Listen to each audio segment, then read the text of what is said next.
Excusez-moi, on est bientôt 25 000 ici, si t'es pas encore abonné, tu sais ce qu'il te reste à faire.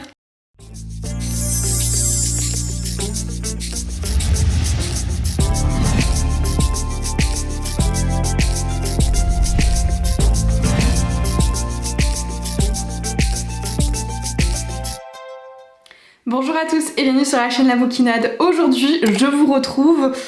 Je sais pas l'angle là, j'ai un doute, hein, si je pouvais avoir des conseils. Voilà, vous avez encore des devoirs, vous me dites où je dois filmer parce que je sais pas. Je me suis mis ici, on va bien tester. L'année dernière, j'avais fait une vidéo où je lisais les premiers chapitres de 3 histoires Wattpad et j'avais très envie de la refaire. J'ai fait appel à vous puisque j'ai mis une story sur Instagram et vous avez pu m'envoyer en amont, en mail, du coup, vos histoires Wattpad avec quelques éléments en plus. J'ai fait ma petite sélection. Ça a été assez dur, j'avoue, de choisir. Peut-être je ferai une autre édition, je ne sais pas. En tout cas, j'ai réussi à sélectionner les 3. Ça m'a coûté, parce qu'encore ce matin, je me disais, si fidèlement j'en mettais 10.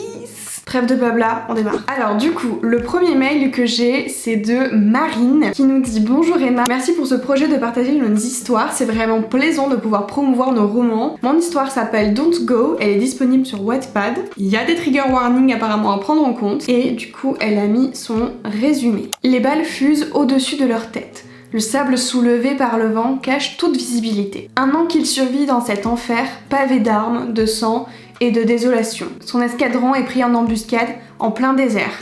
Ils avancent à tâtons, la mort les attend au moindre coup de feu, une grenade surgit face à eux, ils hurlent aux autres soldats de s'éloigner, il se sait déjà condamné. Une déflagration ne tarde pas à ébranler son monde, il est touché. Et du coup, c'est trop bien. Elle a mis plein d'images d'inspiration du coup dans son mail. Mais du coup, il est parti en guerre. Et là, j'ai des Vans.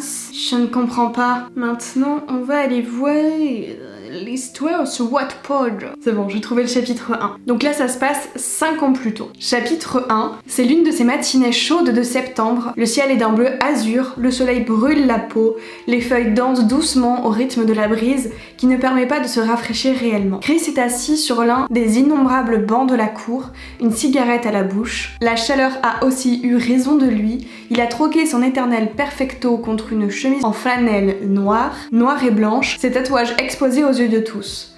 Josh arrive au loin, son skateboard sous le bras, ses longs cheveux châtains se balancent au gré de ses pas. « Salut mec !» lance Josh avant de s'asseoir aux côtés de son ami. Même cette fournaise ne semble pas venir à bout de sa bonne humeur habituelle. Ça consiste en quoi cette intronisation ? Demande Chris avant de tirer une nouvelle fois sur sa clope. Josh l'avait convaincu d'intégrer la bande. Ce groupe est tenu par Andy, le capitaine de l'équipe de football du lycée. Le Tatooine n'est toujours pas enclin à devenir le larbin de cet enfoiré de première. Sa réputation est connue dans tous à Lila et ses environs, mais surtout entre les murs de l'établissement. Mafieux dans l'âme. Pardon, je suis désolée, mais quand je lis ça, Il sait gérer ses hommes d'une main de fer. Sa liste de contacts est immense du fait de sa popularité grandissante dans le milieu sportif. Être dans ses rangs, c'est s'assurer une protection. Rien d'exceptionnel, répond Josh. Tu devras lire et signer le règlement, puis prêter allégeance. Il te fera un petit laïus sur nos missions et basta. Ouais, du temps perdu en gros, souffle-t-il agacé de se plier à une telle mascarade. Josh continue de parler, tandis que les pensées de Chris sont accaparées par le passage d'un ange blond. Sa queue de cheval se balance de droite à gauche, les volants de sa robe lilas suivant le même rythme. Fais gaffe, il a un petit filet de bave. Réveille-toi Roméo, le chambre Josh. Putain, j'ai recommencé un poquito. Comme à chaque fois que Juliette envahit ton champ de vision. Fais chier. Il aurait voulu se lever et lui parler, peut-être même la faire rire. Depuis 3 ans, c'est le même schéma qui se répète. Il la voit et perd pied. Juliette pourrait être une fille ordinaire, ce n'est pas du tout le cas. Tout serait beaucoup plus simple sinon. Sa relation avec Andy n'est un secret pour personne. Et ils sont ensemble depuis la seconde, le couple phare du lycée. Ça me fait un peu penser là au début de One Tree Hill. C'est vraiment le même truc que la série là. Le footballeur et la jeune ingénue dévoreuse de bouquins, tout droit sortie des frères Scott. Bah voilà, je l'avais dit. Chris le sait, il a aucune chance d'attirer une femme aussi douce que belle comme elle. Encore moins en passant sous les ordres de son copain, malgré le ton idyllique de leur histoire. Tous avaient pu constater réalisé qu'au fil de ces 3 années, Juliette avait changé. Elle, si pulpeuse, tout en forme et en rondeur, avait fondu comme neige au soleil, ne laissant que des os beaucoup trop apparents. Même son sourire avait perdu en intensité, son regard avait fini par se ternir à son tour. Son groupe d'amis s'est considérablement réduit avant d'être inexistant. Oh Micheline, je crois que je suis en train de reconnaître le schéma. Personne n'aurait su dire ce qui s'était produit pour changer à ce point une jeune femme à qui tout semble sourire. Josh avait un jour soufflé à Chris qu'Andy n'y était pas étranger, sans rien ajouter de plus. Voilà. Lui il est témoin, il dit rien. Non, mais laissons les gens galérer dans leur merde, dans leur coin après tout. La cloche sonne, sortant Chris de ses pensées, sa cigarette s'est entièrement consumée au bout de ses doigts. Il la jette dans le cendrier avant de passer son sac sur son épaule. Dans 2 heures, il aura lié son destin à celui d'une personne qu'il méprise. Le cours de littérature paraît durer une éternité. Le professeur s'est lancé dans une tirade sans fin. Chris n'écoute pas, trop absorbé par son dessin. Il dresse un portrait de Juliette, sous ses coups de crayon. Il sait que sans son diplôme, son plan d'avenir tombe en ruine. Pourtant, dessiner permet de calmer ses pensées intrusives. Josh lance de temps à autre des regards pour suivre l'avancée du projet. Ça change de tes caricatures de Batman, chuchote-t-il. Le prof sort son exemplaire des histoires extraordinaires d'Edgar Allan Poe avant d'en lire un extrait. On y parle d'un cadavre à la gorge tranchée, de portes fermées à clé de l'intérieur. Chris se demande à cet instant s'il n'a pas atterri en cours de criminologie. Il y a des chances. Puis le prof reprend sa tirade sur l'utilisation au sein du monde du 7e art de l'œuvre de Poe. Citant au passage Tim Burton, que Chris apprécie énormément, l'heure se poursuit sur le même rythme, le tatoué étoffant au fur et à mesure des minutes son dessin sous le regard admiratif de Josh. L'intronisation va débuter sous peu. Chris patiente dans les gradins du stade, fumant cigarette sur cigarette. Sa patience est mise à rude épreuve. Le fait qu'il soit littéralement en train de cuire plein soleil n'aide pas. Josh finit par sortir des vestiaires, l'invitant à les rejoindre. Évidemment que tout ce cinéma aura lieu sur son territoire. En passant devant le bureau du coach, il remarque que le maillot d'Andy est accroché au mur, encadré. Il se tient debout au milieu de la pièce, arborant fièrement sa veste de quarterback aux couleurs de l'équipe. Ouais, très frère Scott. Les autres membres se tiennent à sa droite, formant une haie d'honneur. Il ne le salue pas, luttant le fameux règlement que Chris lit. Il se retient de lever les yeux au ciel une bonne dizaine de fois. La partie la plus dure à lire concerne Juliette. Elle est intouchable, il le savait. Voir écrit noir sur blanc le rend d'autant plus réel. Il signe à contre-cœur un pacte avec le diable, voilà comment il le perçoit. Suite aux directives de Josh, il plante un genou à terre, faisant face à Andy. Je prête serment d'honorer chaque ordre émanant de toi et de respecter tous les membres. Il attend l'approbation d'Andy avant de se lever. Celui-ci arbore un sourire carnassier face à sa nouvelle recrue. Bienvenue parmi nous, Chris. Je vais ajouter quelques détails par rapport au règlement que tu as signé. Tout d'abord, sache que toute faute commise a des répercussions. J'attends de mes hommes qu'ils soient irréprochables. Toutes les informations, conversations ou réunions doivent rester confidentielles. Des centaines d'autres paieraient pour être à ta place. À cet instant, ne gâche pas ta chance. Il me dégoûte. Chris reste stoïque. Il hoche la tête lorsqu'il sent que c'est nécessaire. Bien messieurs, la séance est terminée. Il quitte la pièce comme un seul homme. Je vais m'arrêter là. Il y a encore pas mal à lire pour le premier chapitre. Mais franchement, il y a une grosse vibe les frères Scott, un chouille Campus Drivers, sauf que t'as pas du tout les voitures. Mais j'ai hâte de savoir comment ça va bifurquer avec le résumé qu'on a.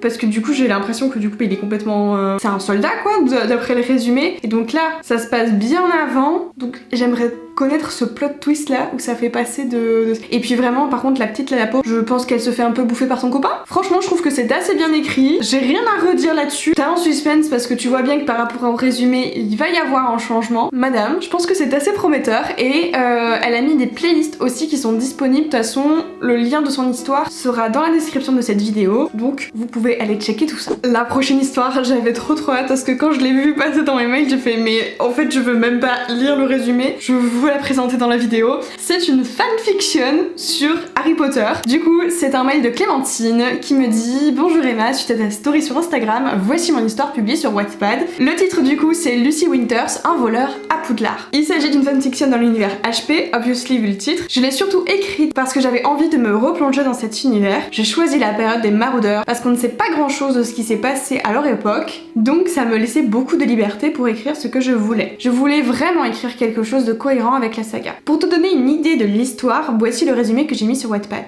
Lucy Winters est une jeune fille de 11 ans faisant sa rentrée à Poudlard. Elle va découvrir sa maison, se faire des amis, apprendre des sorts et peut-être devoir résoudre une enquête. En effet, cette année-là, un voleur rôde à Poudlard. L'histoire se passe au temps des maraudeurs, la génération des parents de Harry. Au cas où vous ne savez pas, les maraudeurs sont donc présents dans l'histoire, mais ils n'en sont pas les personnages principaux. Il ne s'agit pas d'une romance, mais plutôt d'une histoire assez tranquille avec un mystère à résoudre. Ambiance Cozy Mystery un peu. Trigger warning, harcèlement scolaire, c'est léger, mais je préfère prévenir. Ok, merci Clémentine, nous allons voir ça. Oh, j'adore la couverture, c'est trop mignon. Allez, let's go. La répartition.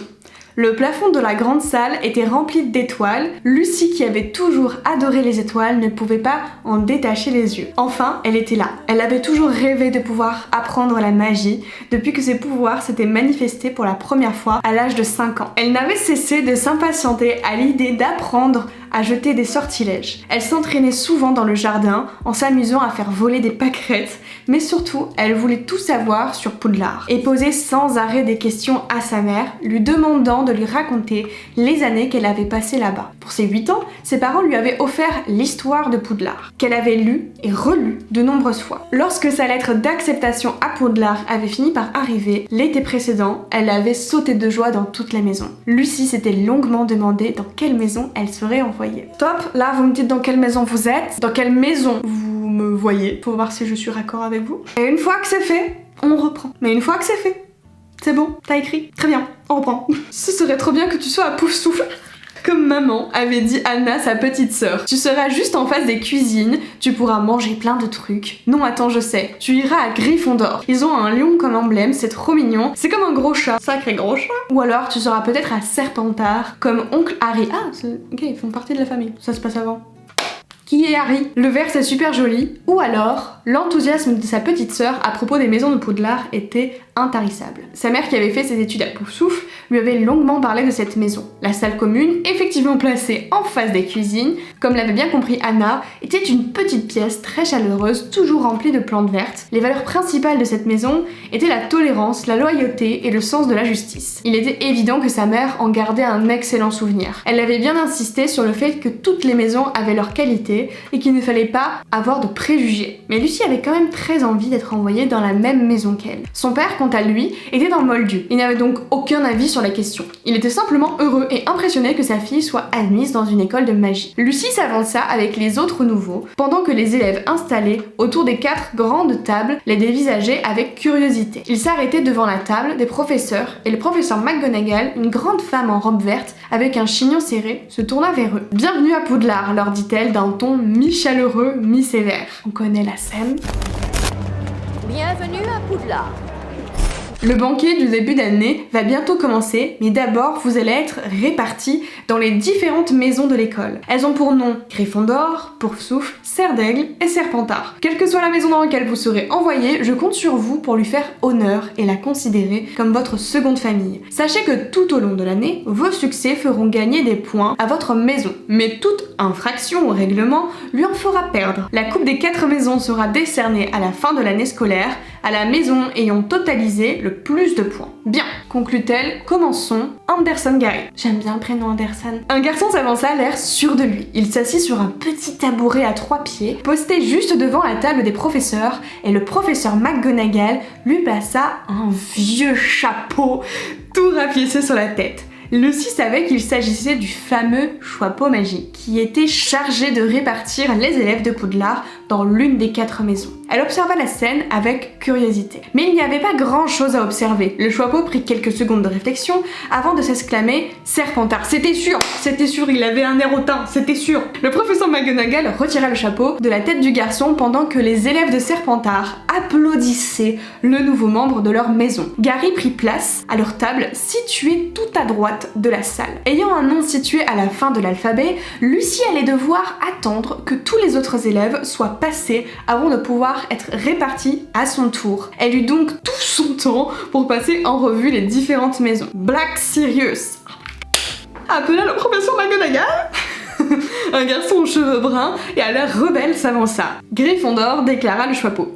Gryffondor c'était pas mal, pensa Lucie. Albus Dumbledore, le célèbre directeur de l'école, y avait été élève dans sa jeunesse. C'était de loin la maison la plus prestigieuse. Mais est-ce que Lucie allait y être admise? Elle n'en savait rien. Bon, j'espère qu'elle ne sera pas amie. Hein. Bon, alors, qu'à cela mêlée à Poufsouffle, Aléa Poufsouffle serait réconfortant. Elle avait l'impression de déjà connaître cette maison, tant sa mère lui en avait parlé. Mais était-ce la maison la plus appropriée pour elle? Je vous le demande. Hunter Douglas. Serpentard. Rien que le nom, il était Serpentard, lui. Pareil, de toute façon. Serpentard était la seule maison que Lucie n'envisageait pas. Non, il faut pas avoir des a priori comme moi. Non. Bien que son oncle Harry soit très sympathique, elle ne se voyait pas du tout aller dans la même maison que lui. Le professeur McGonagall continua d'appeler les nouveaux élèves un par un, mais alors qu'elle avançait dans la liste, l'atmosphère devenait de plus en plus tendue. En effet, bien qu'elle soit maintenant à la lettre M, aucun élève n'avait été réparti à Serre d'Aigle. Des murmures inquiets montaient de la table des Serres d'Aigle. Certains élèves avaient l'air de croire qu'on leur faisait une mauvaise blague. Les professeurs affichaient un air surpris et le professeur Dumbledore fronçait les sourcils. C'est pourquoi, lorsque Miller Caitlin fut envoyée à Serre d'Aigle, elle reçut une véritable ovation, hein, enfin petit accent de la part de ses nouveaux camarades, mais également, remarqua Lucie, de la part de Poufsouffle. La répartition se poursuivit dans une ambiance nettement plus détendue, les élèves se succédaient sur le tabouret et le Choixpeau leur attribuait une maison. Même s'il n'envoya personne d'autre à Serre d'Aigle, ce qui était vraiment bizarre. Pour certains élèves, le Choixpeau s'est décidé très vite, alors que pour d'autres, il prenait son temps. L'un des nouveaux élèves était Peter Pettigrew. Ah, c'est au tour de Lucie. Winter Lucie appela enfin le professeur McGonagall, lorsqu'il ne restait plus qu'elle à répartir. Lucie s'avança et s'assit sur le tabouret. Elle reposa ses longs cheveux châtains derrière son dos et son champ de vision fut immédiatement obscurci par le Choixpeau qui lui tombait jusque sur les yeux. Fit-il d'une voix pensive. La faisant sursauter. Je vois que tu as beaucoup réfléchi à ta question, mais tu penses, ça a eu 5 heures pour réfléchir. Tu voudrais aller à Poufsouffle, pourtant il me semble clair que tu es une Serre d'Aigle, non? Ah bon? Pensa Lucie, prise de court. D'accord, vous êtes sûre? Absolument, répondit le Choixpeau. Je me trompe jamais. Ce sera donc Serre d'Aigle. Il avait prononcé ce dernier mot à voix haute. Ah, faut que je la refasse. Ce sera donc Serre d'Aigle. C'est terrible. Lucie s'assit à côté de l'autre fille qui venait d'être envoyée à Serre d'Aigle. Elle avait 2 nattes blondes et 2 grands yeux bleus. Salut, dit-elle à Lucie, dès que celle-ci fut assise. Moi c'est Kate, toi c'est Lucie, c'est ça? Oui, dit Lucie, enchantée. Elle avait effectivement l'air enchantée. Lucie se dit qu'au moins, même si elle n'était que 2, la deuxième avait l'air sympa. Le professeur Dumbledore s'était levé. Maintenant que nous avons tous pris place à une table, j'aimerais vous dire quelques mots. Les voici. Bon appétit. Merci pour la participation. Il se rassit sous les applaudissements des élèves affamés. Il est marrant, lui, dit Kate. Tu crois que c'est un prof? Lucie la regarda avec des yeux ronds. Bah oui, c'est Dumbledore, le directeur, tu ne le connais pas? Non, répondit Kate. Je ne connais pas les sorciers. Je suis une moldue. Enfin, non, mes parents, oui. Ah d'accord, excuse-moi. Le professeur Dumbledore est très connu, pas seulement à Poudlard, mais dans le monde entier. C'est le sorcier le plus puissant du monde. Il a même failli être ministre de la magie 3 fois. Ah bah monsieur la grande classe. Attendez là, je regarde combien de temps il dure le chapitre parce que du coup c'est hyper long pour la vidéo. Mais c'est trop bien.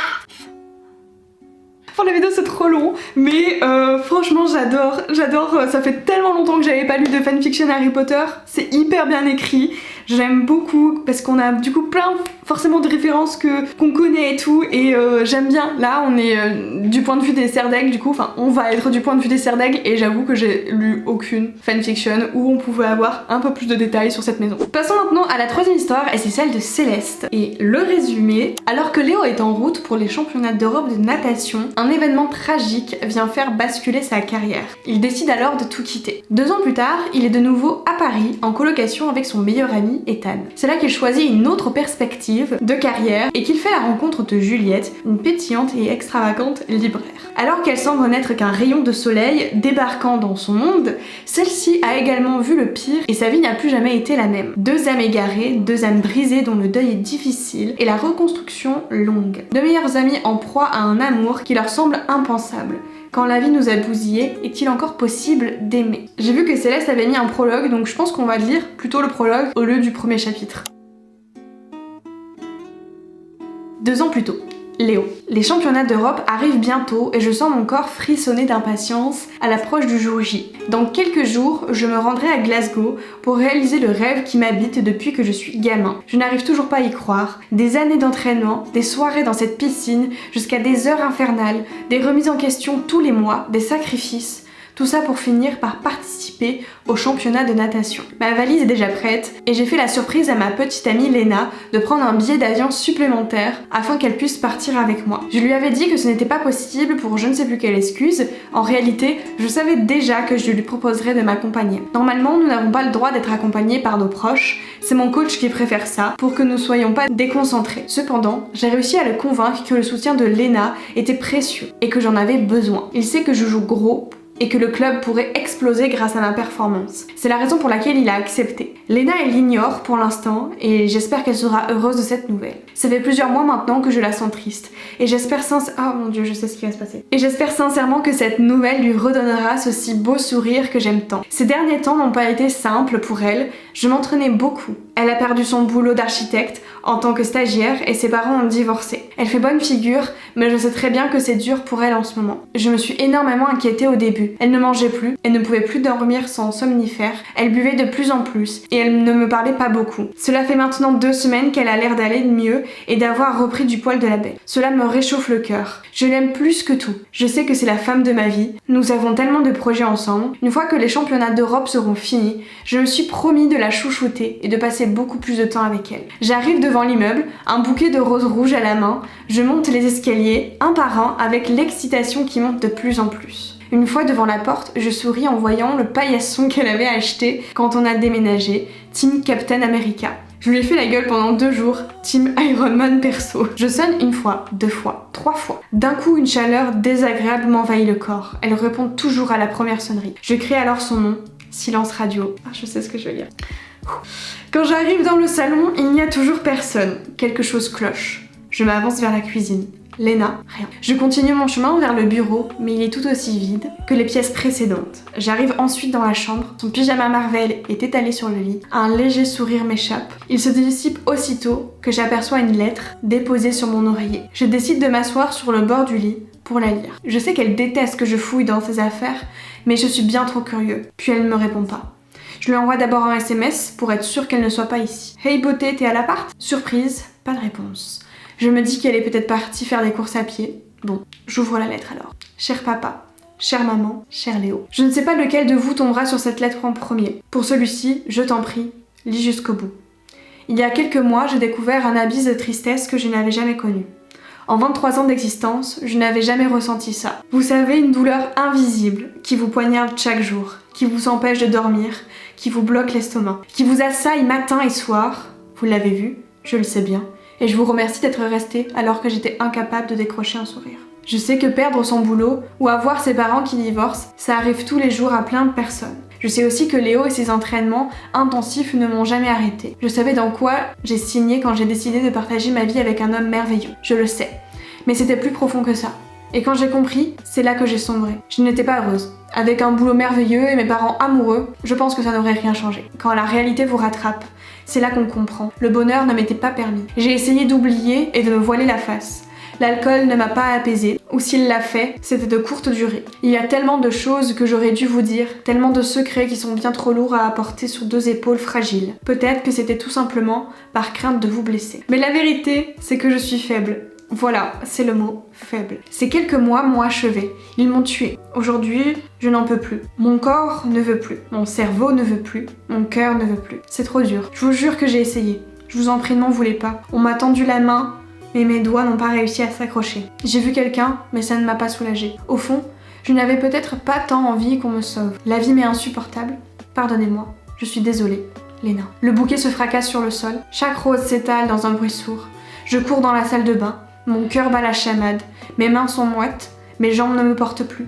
J'ai l'impression que je vais m'évanouir. Mes oreilles sifflent, ma vision se trouble. C'était pas possible, Léna. Qu'est-ce que tu as fait? Je vais pas vous lire les dernières lignes, mais vous avez compris ce qui s'est passé. L'autrice a mis du coup sur Wattpad des numéros de téléphone, que ce soit en France, en Belgique, en Suisse ou au Québec. Si vous êtes dans cette situation et que vous avez besoin d'aide, il y a ces numéros qui existent. Je savais que elle allait prendre une thématique hyper sombre et hyper touchante. C'était compliqué là de lire ce prologue, mais par contre la plume est là. Vraiment, je suis estomaquée là. Céleste, tu écris divinement bien. Ce prologue est franchement hyper prometteur et félicitations pour cette écriture. Et je me doute que ça a pas dû être simple d'écrire ça. Si vous avez envie de connaître cette histoire, le lien du Wattpad du coup est dans la description. Et bien voilà, encore 3 pépites découvertes sur Wattpad. N'hésitez pas à aller donner de la force du coup à ces auteurs, enfin ces autrices pour le coup. Merci beaucoup d'avoir été autant à participer à cette vidéo. Je suis trop contente que ça vous ait plu. Sur ce, il est temps de tirer ma révérence. Non,